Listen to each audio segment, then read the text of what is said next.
So if you've been following along with this build, either on Instagram or YouTube or whatever, you would know what I've done so far to the interior of the car. First thing I did, swapped out the hideous NA8 dash that had airbags with an early model NA6 dash. I found an old dash out of a 92 NA Miata, cleaned and restored it to look almost like new. Next, I ripped out the aftermarket radio the previous owner had installed and sold it on Marketplace. Then I found and bought 3 old OEM radios and cassette players that didn't work, and using their parts, made one radio that works. Because nothing looks more outdated and uglier than an aftermarket radio in an older car. Next, we did the roll bar, the racing seats, and the harness, and the interior was looking hella fresh.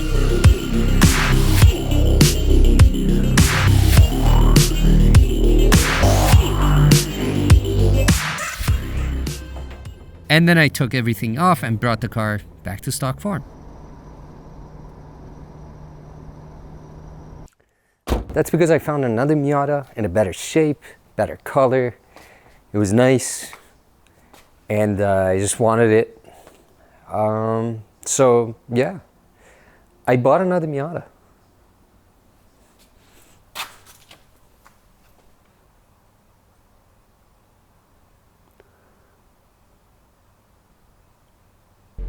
And then I threw all the parts back into the new one.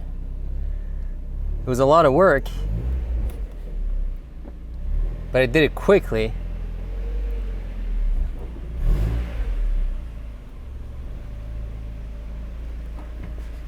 Because I didn't have to film any of it.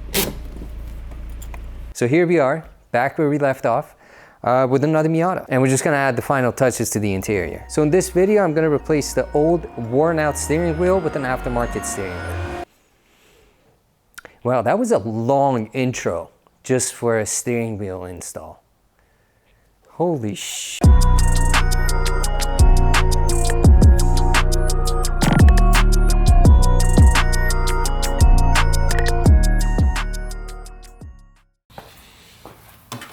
I know someone's gonna be like, oh, you removed the airbags, you're gonna die. Listen, man, this car is almost 30 years old. Do you really think that these airbags are gonna work? Probably not.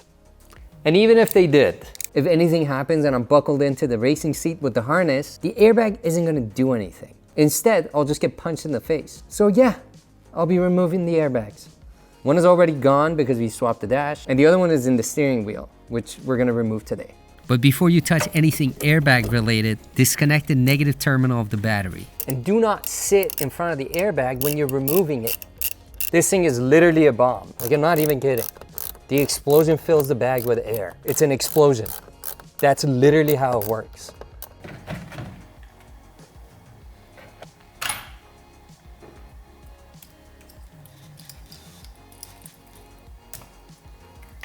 Now, before you completely remove the steering wheel, you want to measure the distance between the face of the steering wheel and the base of it, because you probably want this measurement when you're ordering your steering wheel and hub to get the proper distance between the steering wheel and these stocks over here. I'm just going to use a flat metal ruler, put it on the face, take a tape measure.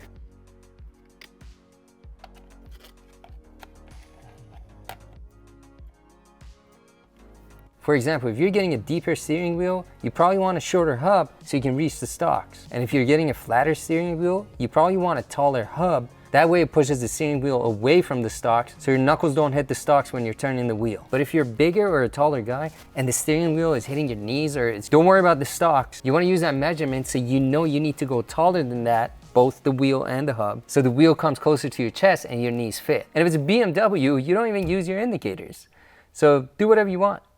Steering wheels also have different bolt patterns, and you need to make sure the hub that you're buying matches that bolt pattern. There's the Momo bolt pattern, which is very common. There's also the Nardi style bolt pattern. I have a Nardi steering wheel, so mine's gonna be a Nardi style bolt pattern. And the hub that I bought actually has both bolt patterns, so I'm good. Another thing you need to figure out is your horn. For a car to be road legal, it needs to have a working horn. And the wiring for the horn, super simple on most cars. This is the horn switch, and the wire goes down here, comes around, and attaches to the steering wheel right here. This is definitely ground. And then the other wire is this thing that was attached to that situation over there, which is definitely power. So super simple. You also need to figure out a way to trick your car into thinking that the airbag is still there, because you don't want that annoying airbag light on the dash. Now the hub that I got already came with a nicely put together dongle with a resistor that will do that, but you can just make one yourself too.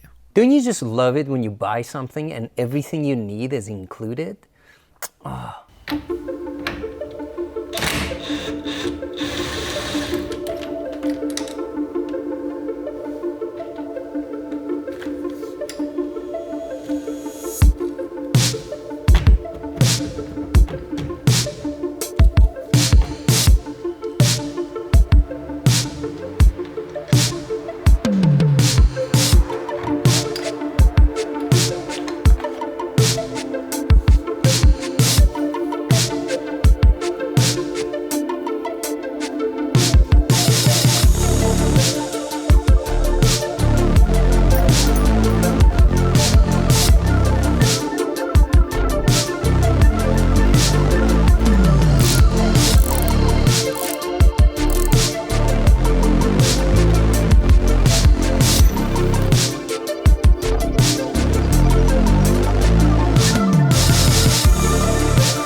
And that's it. A few minutes later, it's all installed. And I think it looks great.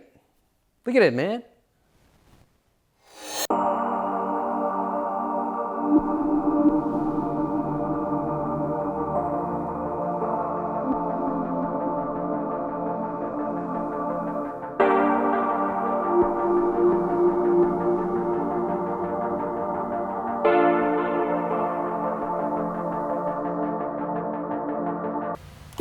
Yep, it works.